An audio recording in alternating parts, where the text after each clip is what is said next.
Hi and welcome to Shaping the Irish Flute, the podcast about Irish flute players around the world who are shaping today's Irish flute style. If you like the show, feel free to sign up for the newsletter on the website irishflutelessons.com, on the Facebook page Irish Flute Lessons, and on the YouTube channel Irish Flute Lessons to receive our upcoming updates. Thanks for watching. So we're with Barry Kerr today. Hi Barry, how are you? Not too bad, and yourself? Very, very good. So just if you need any introduction, Barry is the winner of the Liam O'Flynn Award for 2020. I think it would be shorter to mention the instruments you don't play, because you play the pipes, the flute, the guitar, the bouzouki. You sing as well, and I may forget some, but we'll get back to that later. And you're also a painter, so, Yes. So we'll have a lot to talk about today, but I'm going to start off with the usual first question. How and when did you start the flute, and how did you grow up with the music? Yeah, well, there was always music in the house growing up. My dad played a bit of mandolin and banjo, so we were kind of surrounded by people coming to the house and constant music being played in the records and whatnot, you know. But when I was about 11 or 12, there was a lady close by, Bernie O'Neill, who came to the house to teach me for a while on tin whistle. And that kind of got me started. And then I graduated onto the flute pretty soon after. My dad got me an old flute, an old English flute, which wasn't a great flute, to be honest, but it got me going. And from there, then I progressed. But I think the turning point at the beginning was I went to Desi Wilkinson, the flute player from Belfast, was doing a talk out in the local library, and I went out there and I heard all about the flute, and Desi, he made the thing. I was only a kid. I was maybe 12 or so, but it was so interesting. He talked about the history of the flute and about John McKenna and all these flute players and different things. So I came away out of that with my head buzzing, for the thing. And on that very day, the Armagh Rhymers were playing next door.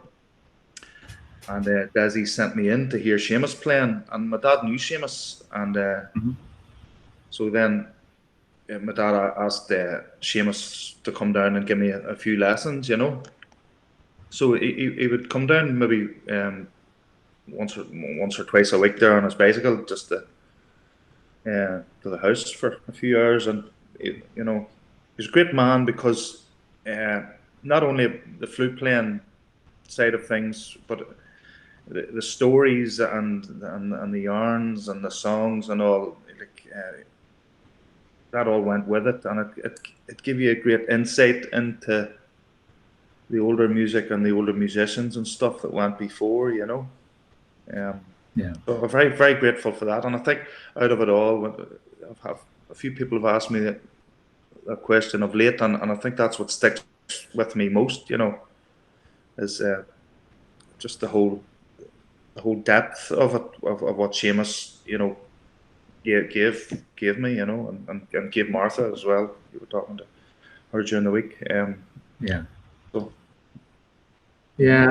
guessing the stories behind the tunes, that's what we don't get from the international perspective, when we learn the instrument. I think you really get that when you get to meet the old players, and I think that's something we're missing when learning the Irish flute outside of Ireland. Yeah, it is. It is a thing, but fortunately, the older players. There's still a lot of great older players there still, and thankfully at festivals and they're always around. So it's there's still a lot to be learnt, and a lot of people are very generous with their time as well and their knowledge, So that's good. Yeah. Okay. So you mentioned Martha, who has been taught by Seamus too. Would you say he had a strong influence on your flute playing along the journey? And in general, would you say that the Northern Ireland flute playing style has influenced your playing today? Most definitely. Like I would have taken a lot from Seamus, and I suppose with Seamus I was getting introduced to all that Sligo Roscommon kind of way of playing, which is very, the finger work is really decorative and really nice, Hmm.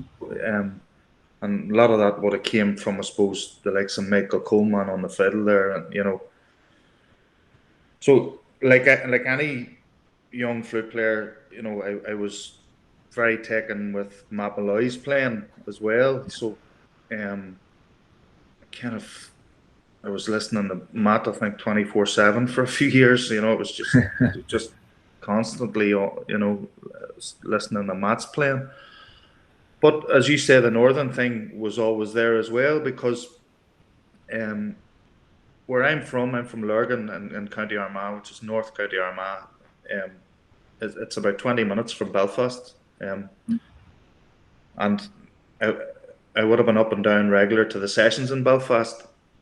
The first decent flute that I got was one of Sam Murray's, and Sam was a great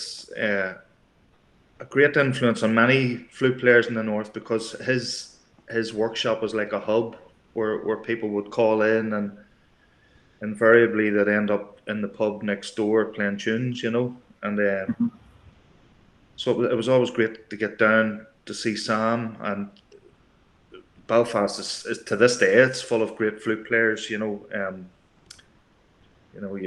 have Sam there, you have Michael Clarkson and Harry Bradley, you have Desi Adams, Davy Maguire, you know, just loads and loads of flute players, Maria Rafferty, like the list goes on. And there is a particular drivey kind of punchy style that is around Belfast that is kind of hard to escape as well, that it all rubs off, Yeah. And Yeah, that's true. And it's been on the show. I've mostly had Northern Ireland flute players because I mean there's so many flute players from Northern Ireland that it's really easy to end up interviewing someone from Northern Ireland. it's we're very very lucky in that regard, and I think again with Sam, because Sam was making great flutes as well. It can't be underestimated how much that affected, I think, the style of players in Belfast because they were getting great tone out of their flutes, Yeah. That kind of it really shone through. Like I was sitting in a session with maybe 5 or 6 Belfast flute players, and you will really hear some noise, like it's Yeah. and at that time he was one of very few flute makers around, so there was a lot came out of Sam's workshop, and it was a big loss when he moved to Galway. To be honest, I think we all missed him Yeah. around. And I think I'm not sure he's still making flutes today. I think he kind I of don't. I stopped. don't think he's doing too much at the minute. It's a pity. Yeah. Yeah. But, So that was like the early part. Fast forward to like 2020. What's your situation today? Like, do you perform on a regular basis? Like, do you have yeah, bands and? I'm like I play. I'm playing most of the time. As I mentioned earlier, I'm a painter as well. So when I'm not on tour or playing music, I'm painting. Mhm. So, but between the two, and I do, in making a living from Irish music, you kind of you kind of. I've been lucky in that I've been able to. I play a few different instruments, and I sing a bit, and I write some music and write songs, and also bits and pieces of everything has kind of kept me in work, if you Yeah. know what I mean. So I've been fortunate that way. It's like any job. It has its ups and downs, and especially now with these strange times we're living in. With this, Yeah. the focus has been taken away from live performance, and so we kind of try to do other things to kind of keep taking over. But it'll come back again, and it'll be good. Yeah, even better maybe. Yeah, yeah. Yeah. So you mentioned a couple of things here that are a great transition to one of the questions I had for later on, but I'm gonna have it now because I was on the show with Martin Mehans, Yeah, and I Martin think is a good I think friend of mine. you painted one of the like paintings on his cover. Yeah, that's And right. Yeah. so I mentioned it because I couldn't help but notice when I interviewed him, I asked the question about the covers because both albums like have paintings on the Yeah. cover. And so would you say from your perspective that the creative process between creating music and painting something would have some sort of similarities and that, Yes, yeah. most definitely. Well, I take influence from, especially from writing music or writing songs. I take influence from the same place as I take influence for my paintings, if you know what I mean. I take influence from the land and from the music and from old stories and the people, and it all comes out somewhere. Sometimes it's in a tune, sometimes it's in a song, sometimes it's in a painting. So it is. It's very much from the same place. Hmm. And I enjoy each equally as much. At the minute, I'm trying to write some. I was writing some music this morning for the. I got the Liam O'Flynn Award from the National Concert Hall and the Arts Council, and which has given me some time to compose some new music. So Great. to be performed in the concert hall when the things open up again. So I've been spending some time trying to do that, in lockdown and all. So hopefully Okay. it works out. Um, the back to flute and flute styles. That's usually a tricky question from the feedback I get. But how would you describe your own style today? Um, it's hard to put it in a box, I suppose. Yeah. I like I do listen to of late. I kind of been listening to older players and going back and trying to study that and um, I like. I'd be very fond of the Sligo Roscommon style of playing. So I think you know that maybe stands out maybe more than for me than the kind of the northern kind of what people would regard as northern flute playing. But I I tend to mix a bit of it all really. I like, the type of tunes I like playing, or I love playing really simple tunes. I love Mhm. tunes that are kind of distilled to a point where, there's as little notes as possible, and Yeah. just very, I like nice melodies, and a lot of the older tunes are like that, tunes that I'd be fond of playing. Yeah. So it's you know, it's hard to It come to is. a point where I could put myself in a box and say I'm one or the other. But it's like some of the things that I do on the pipes might come out in the flute playing as well. So it's um Okay. it's hard to answer that question. Yeah, that's what I Tough hear one, usually. yeah. No, that makes sense. So today you're living in Dublin. Yep. I suppose like as a capital, like all the styles kind of blend together and meet there. Would you say from what you've seen, touring and playing all around the world, like would you say the original styles are still going strong, or there's kind of a melt together standard flute playing that kind of sets up now that it's with the YouTube and the internet? Yeah. Well, yes, there is a truth in that, and that cities can kind of mix things up, and there could be, but I also hear a lot of young players now going back to to listen to really old uh, stuff, and the recordings are there now, and people, you have the likes of the archive there, or people have access to music now, more perhaps even than what I would have had growing up, because of the internet and because of archives and recordings and whatnot. So there's a wealth of stuff that people can dip into. Nobody really has the excuse now of not being exposed to it as much, because it's all there. And so I have been of late listening to lots of great, there's lots of young players out there that are fantastic, and going back and listening to old players and picking out the good stuff, and resurrecting it again, and also, like, there's lots of new music being written as well, which is good too. But it's in a healthy state, I think, Yeah, and then it's true that learning the flute, I guess, has changed a lot with all the tools available now and all the resources we have. There's almost too much. Like, it's unbelievable. You can go down a rabbit hole on YouTube very easy and come out of it a few hours later after. Yep.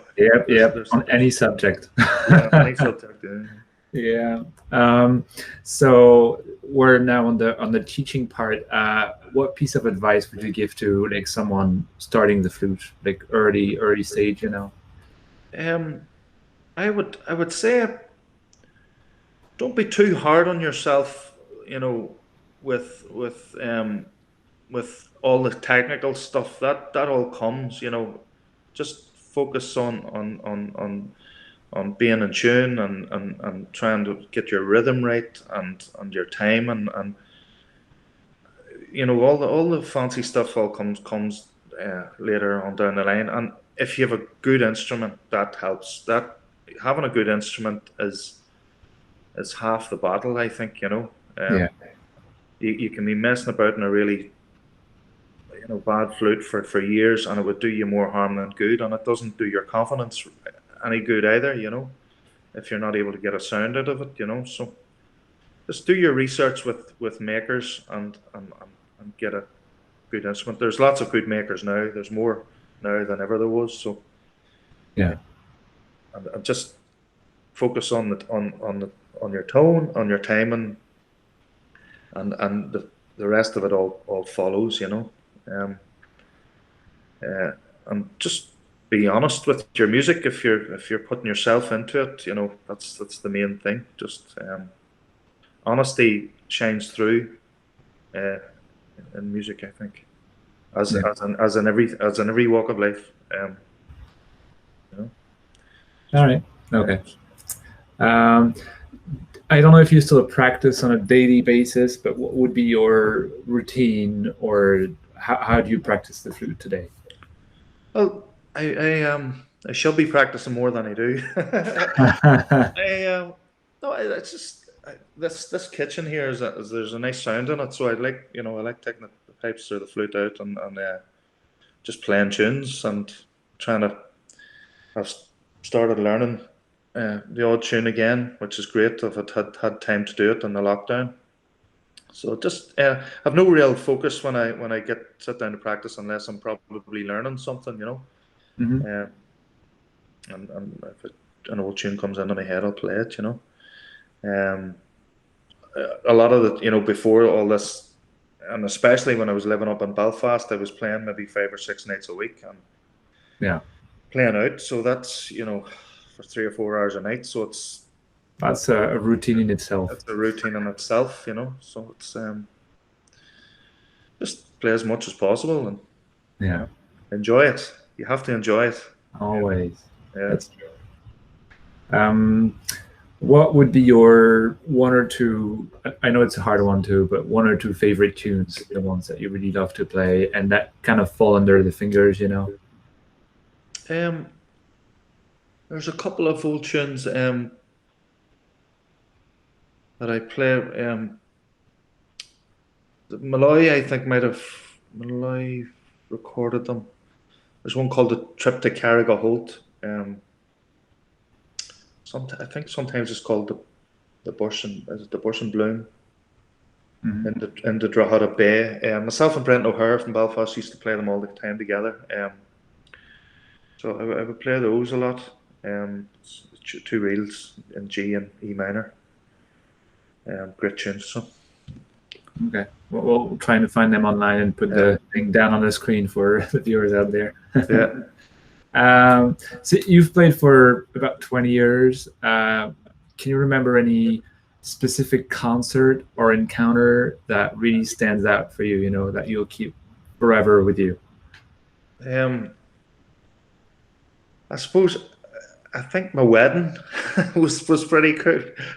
As if you're talking about flute players like or fluting, Matt Malloy played at the wedding as a surprise. Oh, nice. And I think kind of that stands out in my head. It was a very special moment.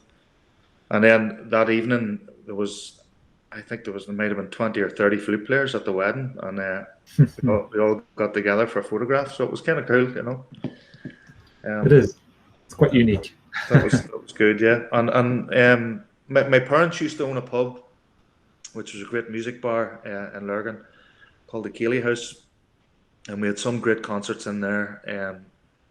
And Jean-Michel Villon came over a few times, was gigging, and he stayed with us. And I think that was one of my standout moments when I was younger, for really getting another window into flute playing, you know.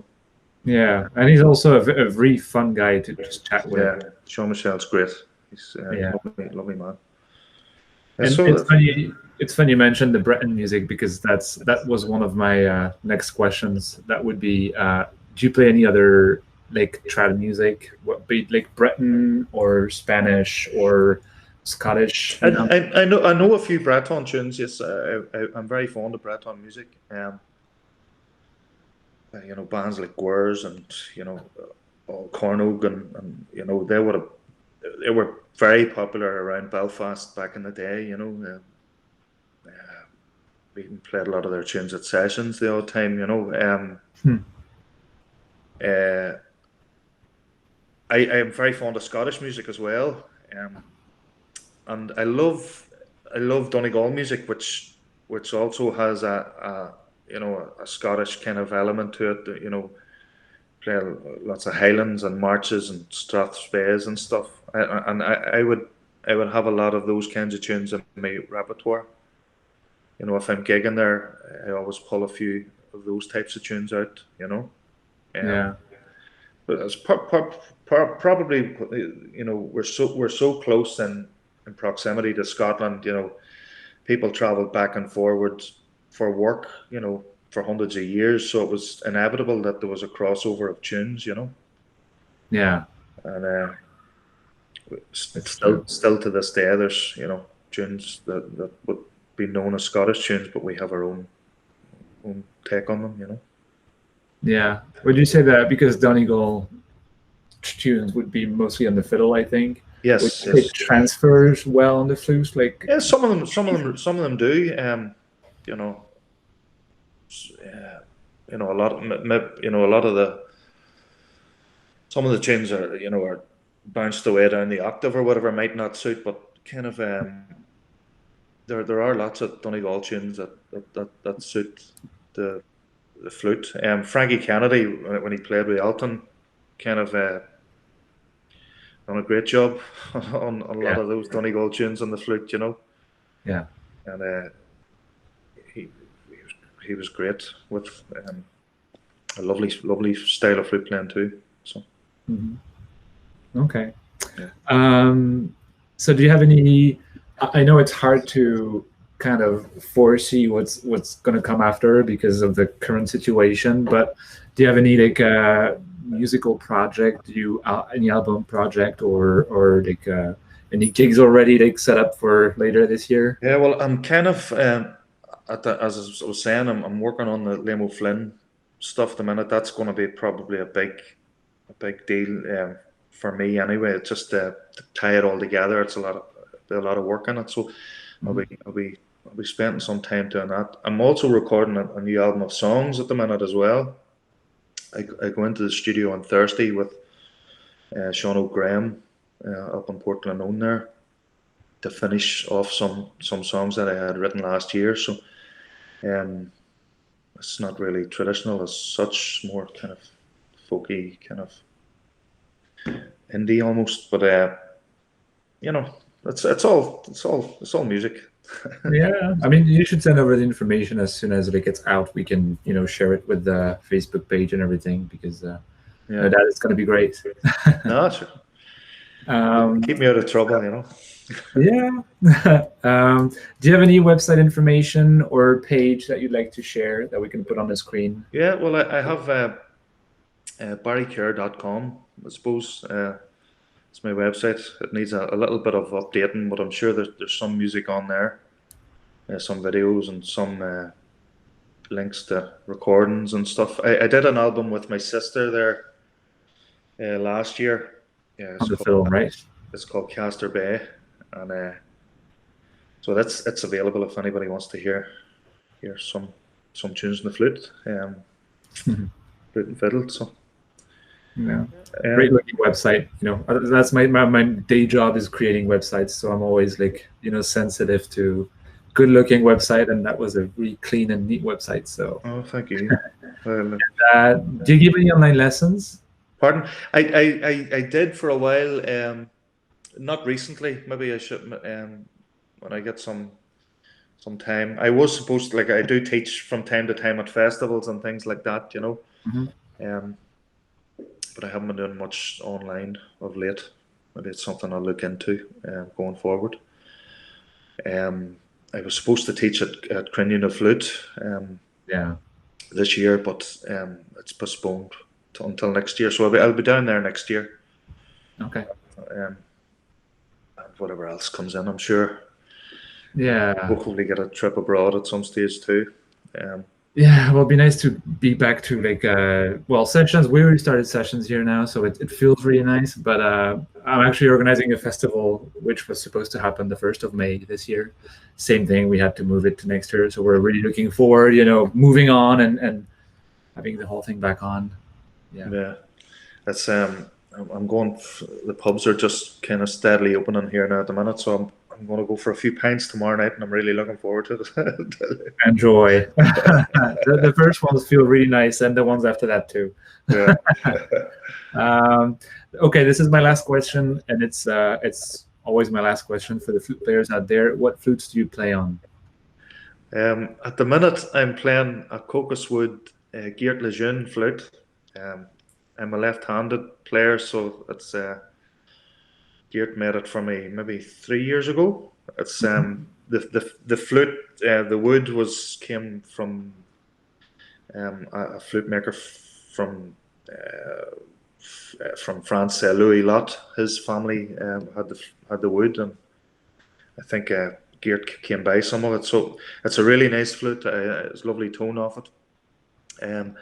I also have Sam Murray flutes, a couple of those, an E flat and another D, and I have a Gilles Lahart B flat flute, which was given to me by Brenton Mulholland. Oh, nice. Which was very kind of him. I enjoy playing it from time to time as well. So.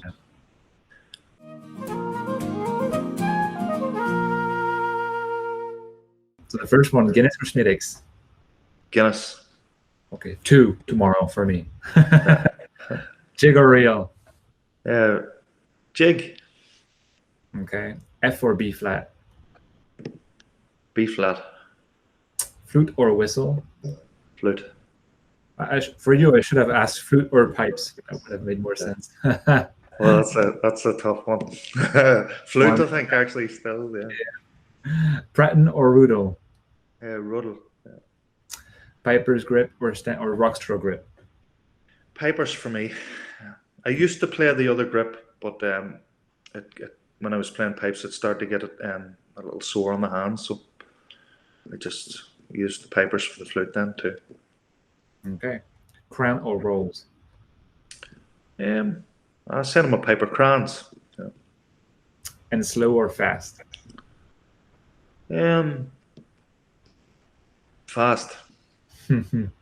All right. Well, that's it. Thank you very much, Barry. It was really, really nice to have you on the show today.